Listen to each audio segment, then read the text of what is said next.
Ancient Egypt, a land of sand, pointy monuments, and getting high. Let's be honest, have you seen the Sphinx? You know you've got to be baked to come up with that design. The ancient Egyptians had a surprisingly advanced knowledge of mind-altering substances, whether for sacred rituals, medicine, or just a little fun after a long day of pyramid building. They knew how to party. But what exactly were they using, and how did these ancient highs fit into their daily lives? Find out on today's episode of The Infographic Show: Drugs Ancient Egyptians Got High On. Number 10. Lettuce. You probably don't think that you could get high from your mom's salad, but the ancient Egyptians sure did. It was all thanks to something called lactucarium, a milky sap found in certain types of lettuce. Known as lettuce opium, this natural sedative had pain-relieving properties and was often used to help with sleep or to help take the edge off a long day of farrowing.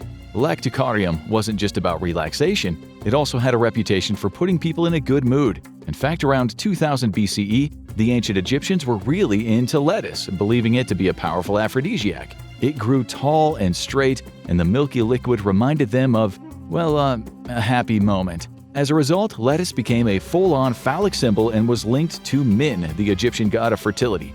According to researchers, lettuce was believed to help the god perform the sexual act untiringly. So yeah, salad nights in ancient Egypt were probably a lot more exciting than ours.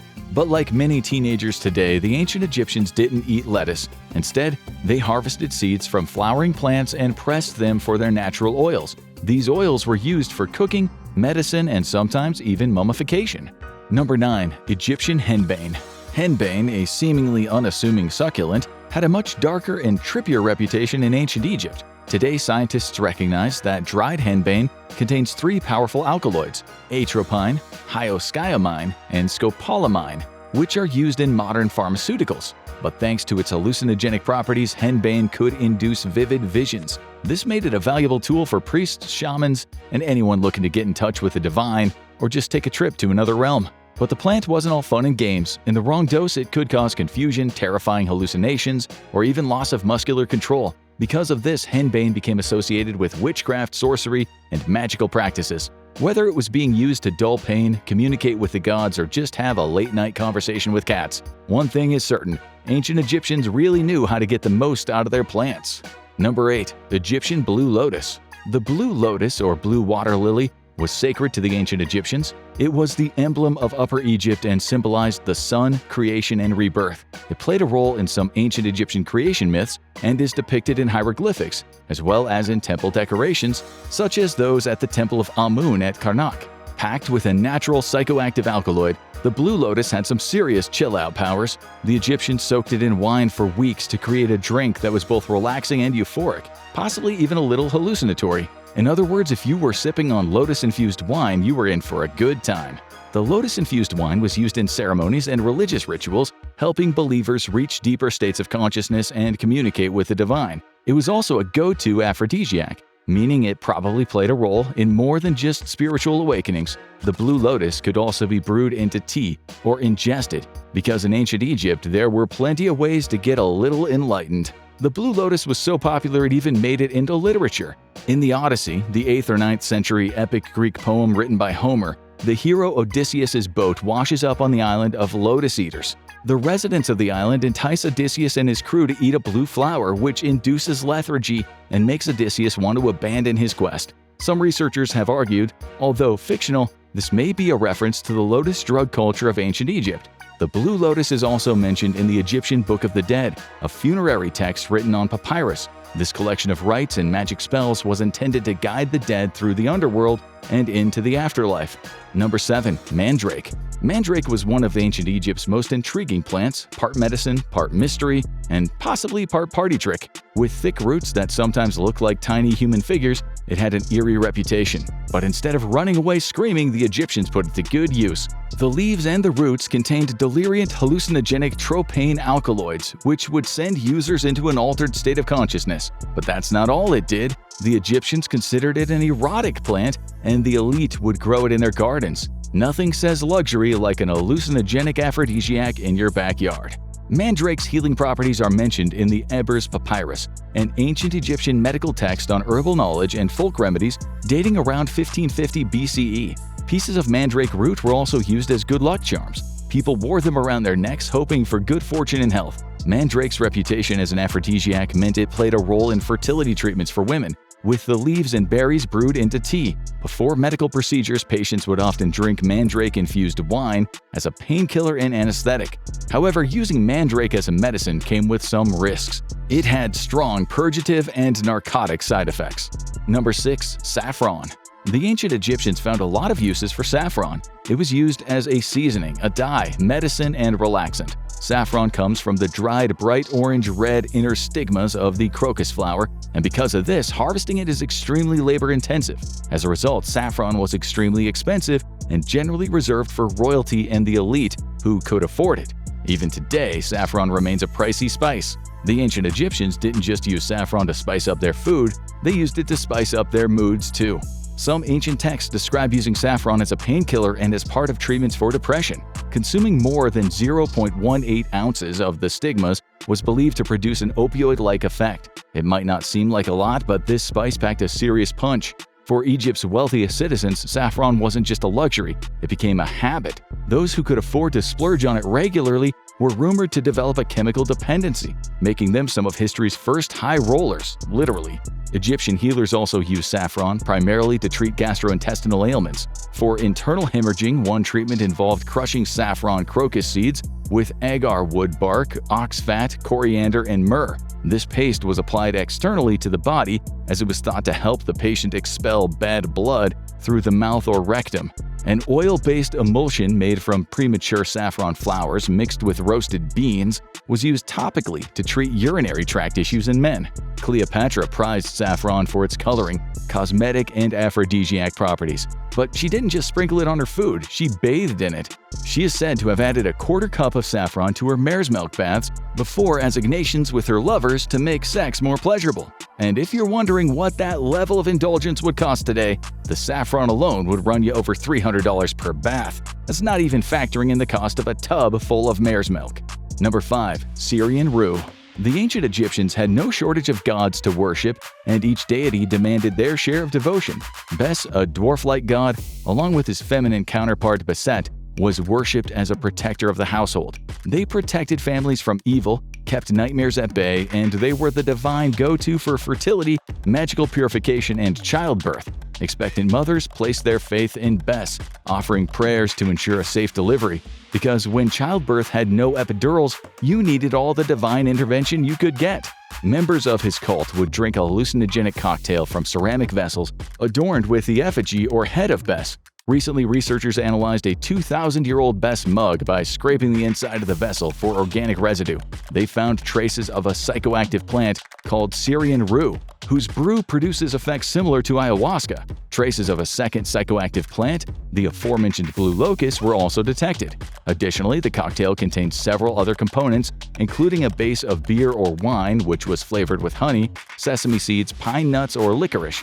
But here's where things get really weird. Analysis has revealed a high presence of human proteins in the drink. Yes, that is right. This psychotropic cocktail may have been spiked with blood or some other human secretion. Number 4. Cannabis. Cannabis has been around for a long time, and the ancient Egyptians were no strangers to its many uses. As early as 3000 BCE, hemp was used to make linen, rope, and other practical materials. But the plant's utility didn't stop there. A few texts reference ritual and recreational cannabis use in ancient Egypt. But it's unclear how the drug was ingested. Some researchers believe it was chewed raw, although this wouldn't have been very effective since THC compounds are activated by heat. Others think that they might have been baked into pastries, making it one of history's earliest known edibles. Smoking hashish eventually became popular, but this occurred long after ancient Egypt had fallen. It's believed that Islamic traders from the Middle East introduced hashish to Egypt sometime in the 12th century CE. The Ebers Papyrus and other ancient Egyptian medical texts mention cannabis as a treatment for various ailments. Hemp was used in suppositories to relieve hemorrhoid pain, while crushed cannabis was mixed into ointments and poultices to treat inflammation around the fingernails, toenails, and other minor skin conditions. Some records also suggest it was applied to sore eyes and even used as a sleep aid, proving that the ancient Egyptians were ahead of their time when it came to exploring the plant's medicinal benefits. Number 3. Opium. Opium was widely used in the ancient world, including Egypt. According to ancient Egyptian culture, Thoth, the god of science and knowledge, was believed to have discovered opium. One legend tells of Isis curing the sun god Ra's headache by offering him the drug. The divine association may have been one of the reasons why opium use was popular among priests and the elite of ancient Egyptian society. Dating as far back as 1600 BCE, archaeologists have found small flasks about 5 inches long, shaped like poppy capsules. These flasks have been found in tombs and settlements throughout the Middle East and Egypt, suggesting they were part of an organized system of manufacture and distribution, essentially a thriving drug trade. Around 1300 BCE, in the capital city of Thebes, the ancient Egyptians began cultivating their own opium poppies. This opium was generally restricted to priests, magicians, and warriors, though it was also traded. The opium trade flourished during the reigns of Thutmose IV, Akhenaten, and King Tutankhamun. The trade route included the Phoenicians and the Minoans, who moved the profitable product across the Mediterranean Sea into Greece, Carthage, and Europe. Opium played a significant role in both recreation and religious rituals in ancient Egypt. Poppies, blue lotus, and mandrake flowers were commonly used in funerary ceremonies and frequently depicted in ancient Egyptian art. Archaeologists have even discovered earrings and necklaces shaped like opium poppies in tombs, suggesting the drug's cultural and spiritual importance. Medically, opium was highly valued. Morphine extracted from opium was used as a painkiller, a sleep aid, and even to soothe crying children. It was also mixed into pastes and added to ointments for hair care and skin treatments, perfect for that opioid glow. Number 2. Beer.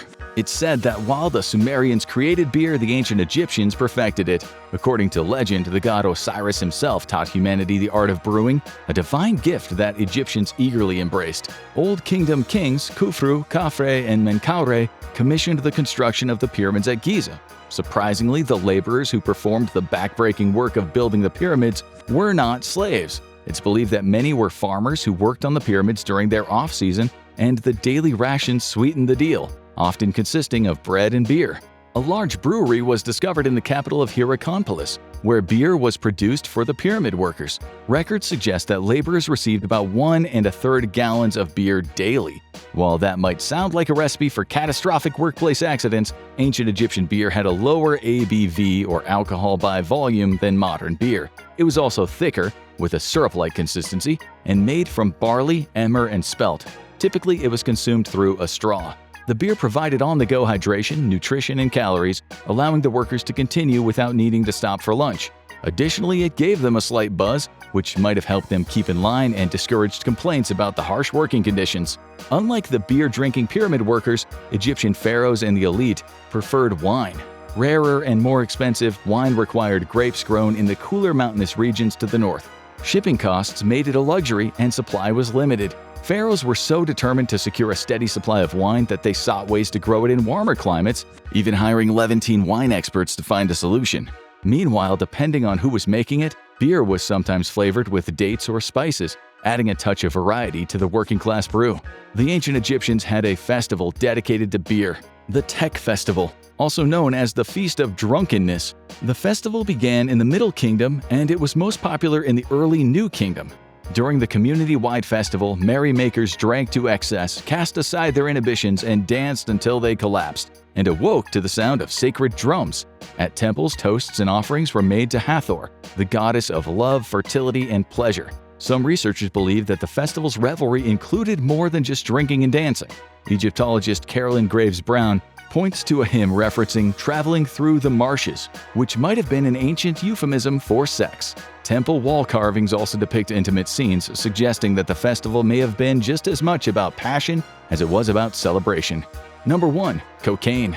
Our final ancient Egyptian drug comes wrapped in mystery. In 1992, forensic toxicologist Dr. Svetla Balabanova and her colleagues made a shocking discovery that sent ripples through the academic world. While examining the 3,000-year-old mummified remains of Lady Hanut Tawi, they detected traces of cannabis, nicotine, and cocaine, compounds that, according to everything we know about history, shouldn't have existed in ancient Egypt at all. But the mystery deepens. Hair, skin, and bone samples from 9 other mummies, all dating to around 1000 BCE, also tested positive for those substances. The researchers used cutting-edge forensic testing methods, including radioimmunoassay and gas chromatography, mass spectrometry, the same methods used in modern drug tests today. If you've ever provided a urine sample for a job, chances are one of those methods were used to analyze it. Though, unlike Lady Hanut Tawi, you probably weren't being tested thousands of years after the fact. The paper sparked a firestorm, as coca leaves, from which cocaine is made, are only known to have been cultivated in the Americas, aka the New World. This suggests the ancient Egyptians may have engaged in transoceanic trade with pre-Columbian civilizations long before Christopher Columbus discovered the Americas in 1492. However, some believe the mummies were contaminated. They were excavated in the late 1800s, at a time when packing and preservation techniques were not as rigorous as they are today. In fact, only 2 of the mummies were relatively intact. The other 7 tested were mummified heads severed from their bodies. A few years later, Dr. Balbanova ran the same tests on 71 mummies excavated from Egyptian Nubia, dating between 600 and 1100 CE. Once again, she detected traces of cocaine. However, other researchers have struggled to replicate her results, leaving the mystery open to debate. That hasn't stopped conspiracy theorists from running wild with the idea that the Egyptians, who weren't exactly known for their love of the open sea, somehow sailed across the Atlantic just to score some premium pre-Columbian party supplies. Which of these ancient Egyptian highs surprised you the most? And do you think they really had access to New World substances, or is there another explanation? Let us know your thoughts in the comments. Now go check out Insane Drugs You Didn't Know Existed, or click on this video instead.